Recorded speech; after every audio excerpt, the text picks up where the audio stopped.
Good morning, good afternoon, good evening, and welcome to part 2 of our How to Be Really Happy and Love Your Life video series, which is in aid of our How to Be Really Happy and Love Your Life year-long program, which begins this Friday, depending if you're watching this in close to real time or not.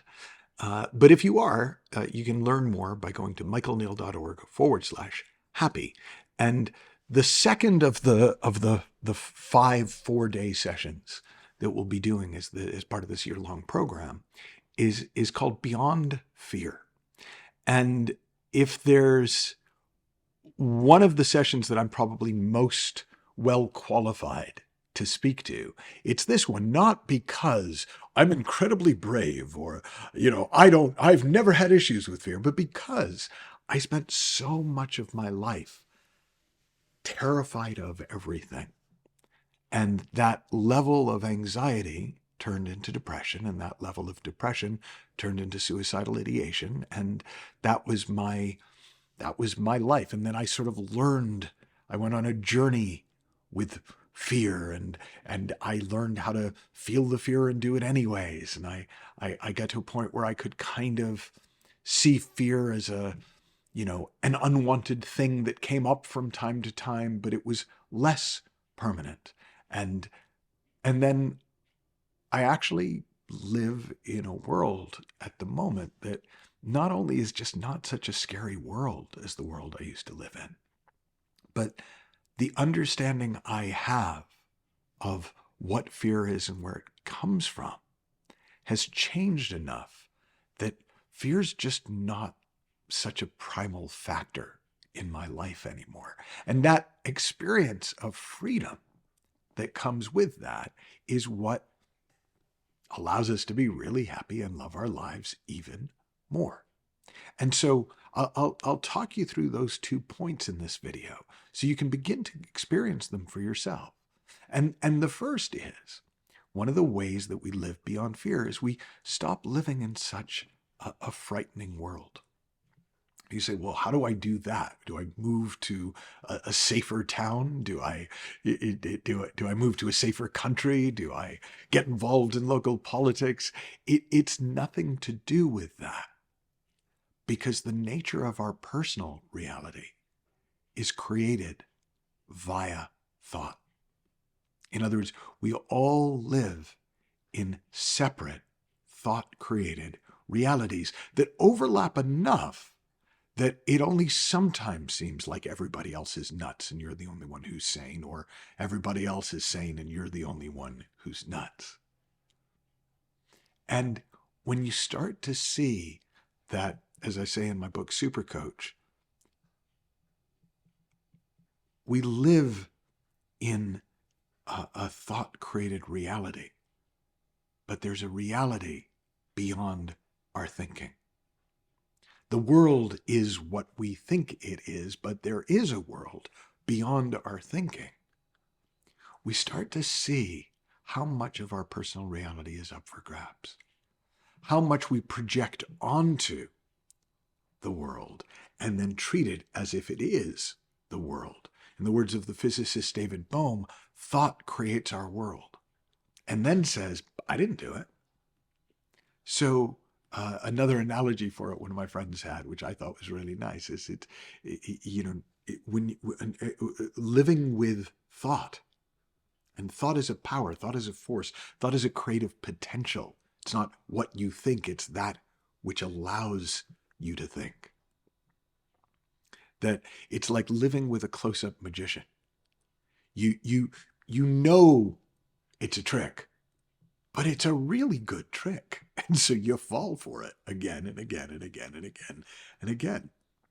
And so if the world you're living in, now I will make an exception. There are danger spots on our planet. And if you live in a danger spot on our planet, this is not to say, oh, you're making up danger. Well, probably even if you live in a danger spot, a lot of the time you are making up the danger, but sometimes you're not. So I'm making a real distinction here between awareness of danger, which is built into the system, right? It's what has kept our line of ancestors alive for long enough to bring us into being, to lead to us. The ones who weren't good at awareness of danger didn't make it as far as you. So you come from a line of people who were pretty good at being aware of danger. But often we've sort of gone, well, my built-in awareness of danger isn't enough. I'd better keep myself scared so that I could be ready at any moment. And we start to see danger lurking around every corner. But there isn't danger lurking around every corner.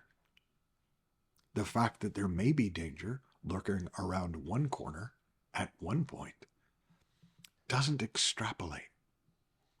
And when we're not scaring ourselves with possible futures, then this built-in awareness of danger works so much better. So it'd be like having an alarm system set so that every time your dog or your cat goes down the hallway, the alarm system goes off. That doesn't work.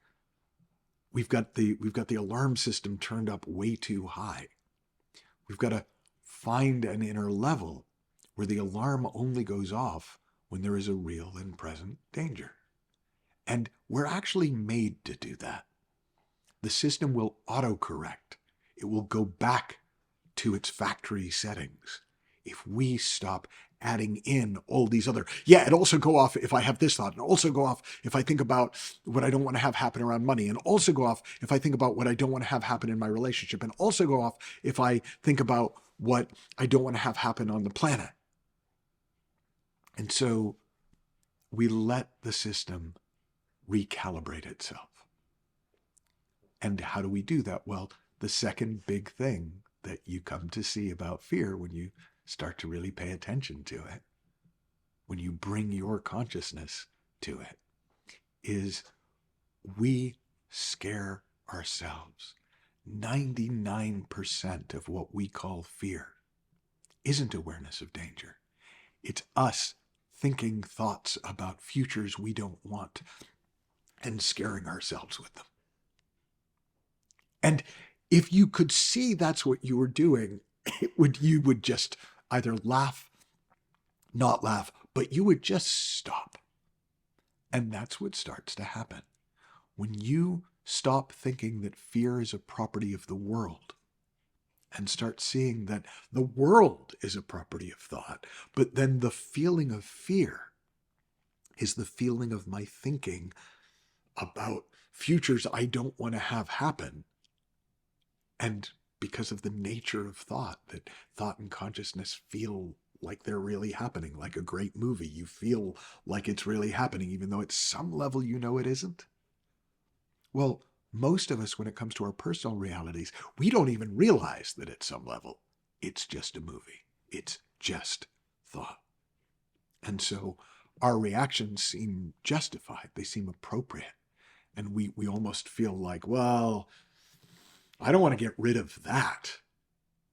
But actually, everything you're looking for, the freedom you're looking for, the joy you're looking for, the ease you're looking for, the delight in life that you're looking for, is on the far side of fear. It's beyond fear, or we could even say it's before fear. Before you scare yourself with your thinking, before you buy into a thought-created reality filled with danger lurking around every corner, there's just you, the fullness of you, beyond ego, and before or beyond fear. So if you'd like to join me for a year-long exploration of the kinds of things that we're exploring here, all in service of how to be really happy and love your life, then please go to michaelneill.org/happy to learn more. Have fun, learn heaps, happy exploring, and I'll see you tomorrow with a brand new video. Bye-bye for now.